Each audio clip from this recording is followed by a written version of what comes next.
आह्वान स्वीकार करें। मैं उदय पठानिया।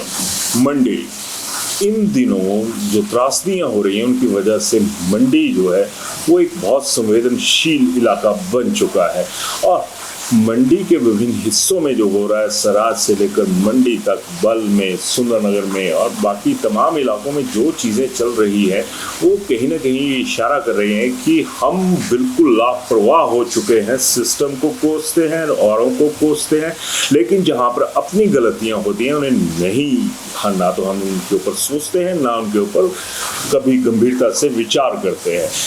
अब हिमाचल की इस खबर पर चलने से पहले जरा उत्तराखंड का ये वीडियो देखिए, जहां पर ये कहा जा रहा है कि ये खीर गंगा जी में जो बाढ़ आई है उसका ये जो वीडियो है ये बताया जा रहा है। जरा वीडियो देखिए।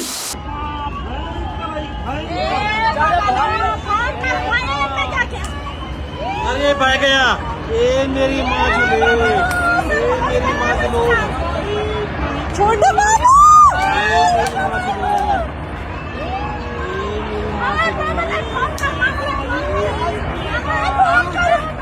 मामा चले गया सेफ जगह। मामा चले गया मंदिर।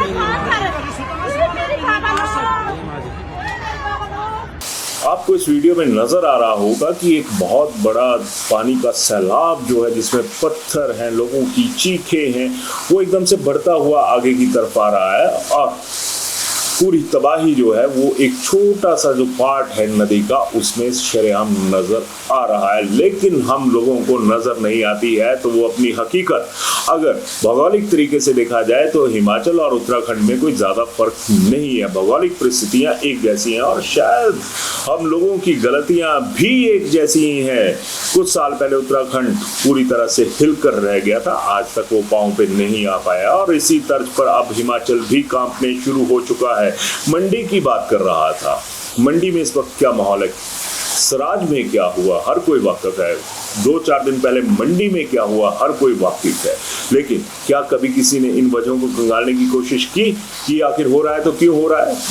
आ जाती है बातें वही कि हम प्रकृति के साथ छेड़छाड़ करते हैं। बिल्कुल करते हैं, क्योंकि मंडी में कुछ इलाके ऐसे हैं जो आप आज के ताज़ा वीडियो सामने आए हैं जो ये बता रहे हैं कि लोगों ने जो नाले थे उनको भूमिगत कर दिया और जो गंधर्व पहाड़ी का इलाका, जो गंधर्व फॉरेस्ट लैंड बताई जाती है, उसमें से ये लगभग जो नाले हैं, जो हमारी जानकारी है, जिस तरह से हमें पता चला है कि ये लगभग 2-4 किलोमीटर ऊंची पहाड़ियां हैं और वहाँ से जो पानी का सैलाब है वो नीचे आता है। ऊपर से तो नाले जो है वो बिल्कुल खुले चलते हैं, यानी उनको बहाव को कहीं रोका नहीं जाता। लेकिन जब ये शहर के नज़दीक पहुँचते हैं तो इन नालों का गला घोट दिया जाता है, जगह जगह स्लैब डाल दिए जाते हैं, जगह जगह पानी के बहाव को मोड़ दिया जाता है और बात वही आ जाती है कि हम लोगों की गलती यहाँ पर नजर आती है सबसे पहले हमारी, क्योंकि हमारी सबसे पहली चॉइस यही होती है कि क्या गाड़ी घर तक पहुँचेगी।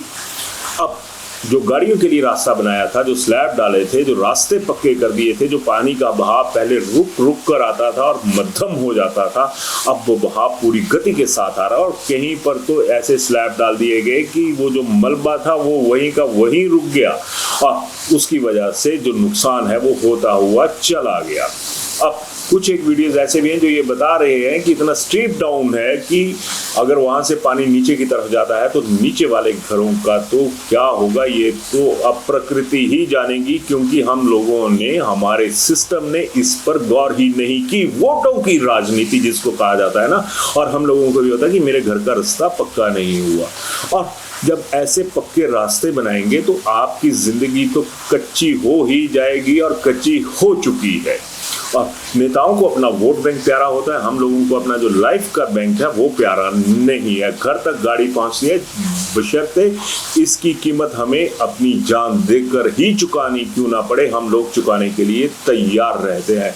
कितने से गले घोंटेंगे हम लोग प्रकृति के, कितनी सी एनजीओ बनी है, कितने से सरकारी विभाग ऐसे हैं जो इस बात पर नजर रखने के लिए जरूरी है और जरूरी माने भी गए हैं कि अगर कोई प्राकृतिक आपदा आती है तो उससे बचाव कैसे करना है। लेकिन यहाँ पर तो आमंत्रित किया जाता है, पहाड़ों से पानी अगर सीधा निकलकर नीचे की तरफ आ रहा है तो हम उन रास्तों को बंद कर देते हैं। जगह जगह पर पहाड़ दरक रहे हैं। जो हमारा अगर ट्रांसपोर्ट सिस्टम है, अगर उसकी भी बात करें तो वो भी खतरे में। कितनी मौतें हो चुकी है रास्तों को खोलते हुए। कितना भयंकर दृश्य हम लोगों ने देखे, लेकिन हम लोगों की नजर कब खुलेगी, कब जो हमने पर्दा सुविधाओं का अपनी आंखों के आगे डाल के रखा हुआ है वो कब हटेगा। हिमाचल जिन चीज़ों के लिए जाना जाता है वो क्या चीज़ें आज की डेट में है। अगर हम कहते हैं कि हम दुर्गम इलाकों में रहते हैं, अगर हम ये कहते हैं कि हमें विकास चाहिए, तो विकास किसकी कीमत पे चाहिए। आज हम कोस रहे हैं, सिस्टम को भी कोस रहे हैं, सरकारों को भी कोस रहे हैं, लेकिन क्या कभी कोई व्यक्ति ऐसा सामने आया जिसने इन जो ज़मीनी चीज़ें होती हैं इनका जिक्र किया हो, इनके बारे में थोड़ा सा सोचा हो कि अगर हम ऐसा ना करें तो ऐसा नहीं होगा। हम ये चाहते हैं कि हमारी जो ज़िंदगी है वो सुविधाओं से लकदक रहे, चाहे हमारा लक बाद में काम करे या ना करे। अब मंडी से जो कंसा खड्ड है, जो सुकेती खड्ड है, उनके रास्ते, उनकी जो ट्रिब्यूटरीज है वो भी ब्लॉक। जब वो एकदम से आगे आएगा तो वो भी ब्लॉक। फिर जब प्रकृति को आप रास्ता नहीं देंगे तो प्रकृति आपको रास्ता क्यों देगी। अगर टुवर्ड्स सुंदरनगर की तरफ को चले तो जो सूचनाएं आ रही हैं, जो और जो दृश्य नजर आ रहे हैं, उसमें गाड़ियां भी पानी में डूबी हुई नजर आ रही हैं। इंडस्ट्रियलाइजेशन यही है ना वहाँ का फंडा भी। तो तमाम चीज़ें जिसको जहाँ जगह मिलती है वो गाड़ी खड़ी कर देता है। एक और वीडियो देखिए, यहाँ पर बहुत आरोप लगे कि एक मंडी के भीतर ही एक डंगा जो था वो 1.5 करोड़ रुपए से बना, और अब क्या हो रहा है वहाँ पर ठीक डंगे के नीचे लोगों ने गाड़ियाँ खड़ी की हुई हैं। पता है कि इतनी ज़्यादा बरसात हो रही है, ये सब कुछ हो रहा है, तो फिर नुकसान को बुलावा कौन दे रहा है। फिर कौन प्रकृति को बोल रहा है कि प्रकृति माँ आ और हमारी जिंदगी से खेल, हम खतरों के खिलाड़ी हैं। तो चीखना बंद कर दीजिए और चिल्लाना भी बंद कर दीजिए, क्योंकि हर जगह सिस्टम को गुनाहगार नहीं ठहराया जा सकता। हाँ, सिस्टम है वहाँ पर बहुत जिम्मेदार तो माना जा सकता है कि अगर परमिशन कोई मांगता है तो वहाँ पर जरा आप भौगोलिक परिस्थितियों को देखिए कि वहाँ पर वो परमिशन देना ज़रूरी है या नहीं। गाड़ी घर तक पहुँचना ज़रूरी है या ज़िंदगी घर में महफूज रहना जो है वो ज़रूरी है। तमाम ऐसी चीज़ें हैं जिनके लिए हम जिम्मेदार हैं। और ये जो मंडी है, अब इस तरह के हादसे प्रदेश के अन्य हिस्सों में भी होने शुरू हो चुके हैं, लेकिन शायद कुदरत कहीं ना कहीं थोड़ी सी दयावान है जिसने हमें बचाया हुआ है।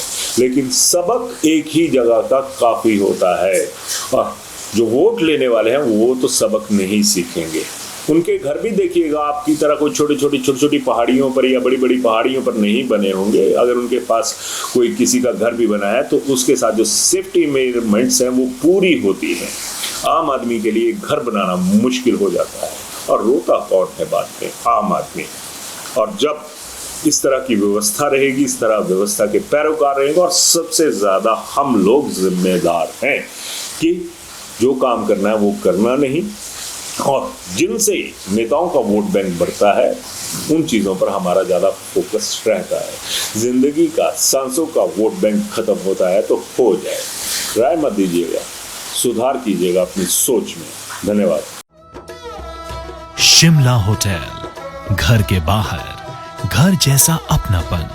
अपने वेकेशंस को सुनहरी यादों में पिरोएं शिमला होटल के साथ। राजसी वैभव और राजस्थानी आव भगत, जो देगी आपको एक रॉयल फील।